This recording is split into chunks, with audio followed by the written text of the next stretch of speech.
And so now, as we're painting the picture here on the Matt Barrie Show presented by Allstate, number 1 goes down.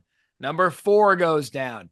Here comes number 9, Eli Drinkwitz in Missouri. They're undefeated. They skated by that Vanderbilt team. They had problems with Boston College. They go on the road for the real first test of the season. They didn't even belong on the same field as Texas A&M. I asked Drinkwitz before the game about the perception of the program. And coaches on the field really want that type of question, Matt. Right. they want to talk big picture as opposed to who your starting quarterback is going to be. And he really he snapped. And because I said a lot of people are saying you have a prove it game, and he said no, we've already proven. They have not proven anything, and they have played into the perception of Missouri being a fraudulent top 10 team, which, I mean, they're a good team. They're just a fraudulent top 10 team. And I don't see their road back. Even though they have Alabama in a couple of weeks in a game that's suddenly, has gotten really mysterious. But I more took away what a great job Mike Elko is doing.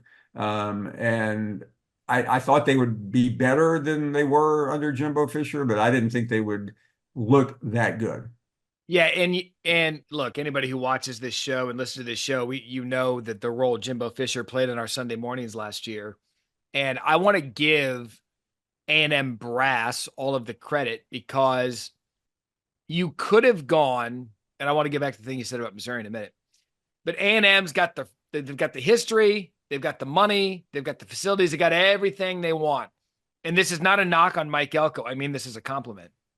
Instead of A&M falling in the trap of celebrity coach again and style coach again and winning the press conference coach again, all they did was get a damn good football coach, blue-collar guy from Duke that's into the substance, not the style, doesn't care about the chains and the celebrity and the this and the glitz and the glamour. He just cares about football.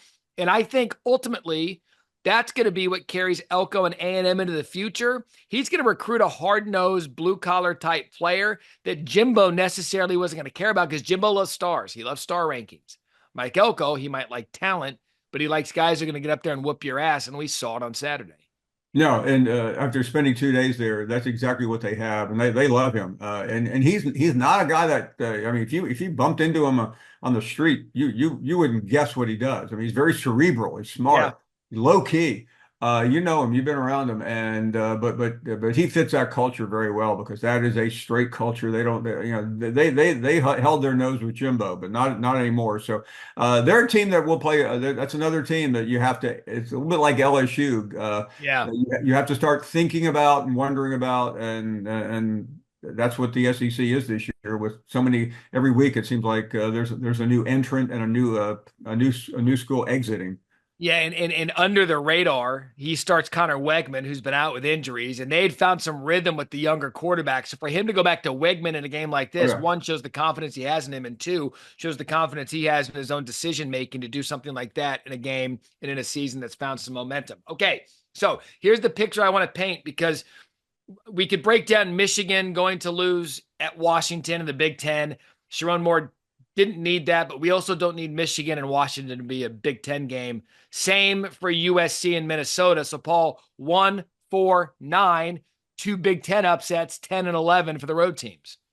Yeah, and every time I try to prop up Lincoln Riley, I end up going back to where I was before I was propping him up, and I was tearing him down. But that was a devastating loss for SC.